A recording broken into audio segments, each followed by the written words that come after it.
আসসালামু আলাইকুম। ইফতারের ঠিক ১০ মিনিট আগে তৈরি করে নেওয়া যাবে এরকম একটা ডেজার্টের রেসিপি এখন শেয়ার করছি। এটা বিভিন্ন ধরনের ফল এবং দুধ সাবুদানা দিয়ে তৈরি করা হয়েছে। এটা যেমন হেলদি তেমনি প্রচুর এনার্জি দেবে। সারাদিনের ক্লান্তি দূর করতে অনেকটাই সাহায্য করবে এই ডেজার্টটা। চলুন রেসিপিটা দেখে নিই। এখানে হাফ লিটার দুধ নিয়েছি এবং এর মধ্যে দিয়ে দিচ্ছি 2 টেবিল চামচ পরিমাণ সাবুদানা।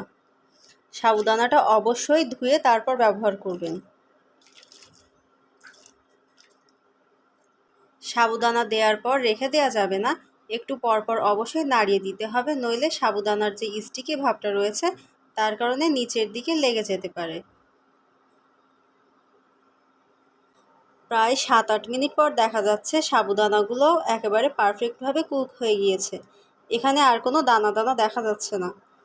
এই পর্যায়ে দিয়ে দিচ্ছি পছন্দ মতো চিনি। এখানে আমি 3 টেবিল চামচ পরিমাণ চিনি দিচ্ছি। আপনারা মিষ্টিটা বুঝে ব্যবহার করবেন। এখানে দিয়ে দিচ্ছি হাফ চামচ পরিমাণ ভ্যানিলা এসেন্স। এটা দিলে অনেক সুন্দর একটা ফ্লেভার পাওয়া যাবে, তার কারণে দিচ্ছি। কারোর হাতের কাছে না থাকলে দেওয়ার দরকার নেই।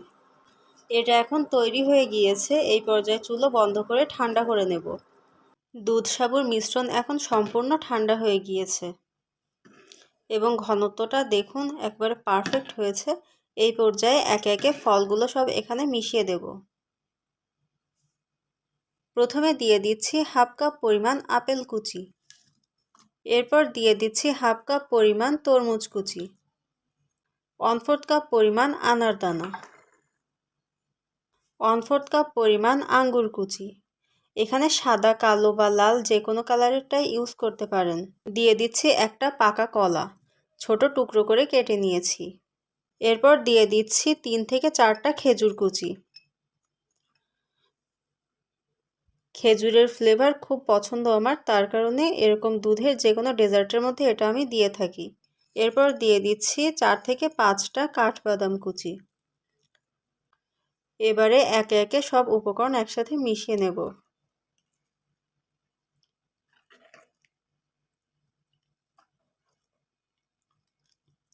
এখনই দেখতে কতটা ইয়াম্মি লাগছে। এটা খেতে প্রচুর টেস্টি হয়। একই সাথে এটা অনেকটা এনার্জিও দেবে। রমজান মাসে ইফতারের টেবিলে এরকম একটা ডেজার্ট পেলে সবাই অনেক খুশি হবে। এই ডেজার্টটা এতটাই মজা যে ছোট বড় সবাই অনেক পছন্দ করে খাবে। এটা অবশ্যই ঠান্ডা ঠান্ডা সার্ভ করতে হবে, কারণ ঠান্ডা এই ডেজার্টটা খেতে সবচাইতে বেশি মজার। ডেজার্টটা আমার মিশিয়ে নেওয়া হয়ে গিয়েছে এবং এটা এখন সার্ভ করার জন্য একেবারে রেডি। আমি এরকম একটা গ্লাসে সার্ভ করে নিচ্ছি, এটাতে আমার বেশি ভালো লাগে দেখতে। আমার আজকের এই স্পেশাল ডেজার্টটা যদি আপনাদের ভালো লেগে থাকে তাহলে প্লিজ আমার চ্যানেলটাতে একটা সাবস্ক্রাইব করবেন এবং পাশে থাকা বেল বাটনটাতে প্রেস করে রাখবেন। এই ডেজার্টটা এতটাই মজার যে সারাদিন রোজা রাখার পর আমাদের শরীরের সমস্ত ক্লান্তি দূর করে দেবে। সেই সাথে ঠান্ডা ঠান্ডা এই ডেজার্টটা খেতে ভীষণ ভালো লাগে, মন প্রাণ দুটোই একেবারে জুড়িয়ে যায়। আশা করছি রেসিপিটা আপনাদের অনেক কাজে আসবে এবং সবার অনেক পছন্দ হয়েছে। আজকে এই পর্যন্তই। সবাই অনেক ভালো থাকবেন, সবাই সবার জন্য দোয়া করবেন। আল্লাহ হাফেজ।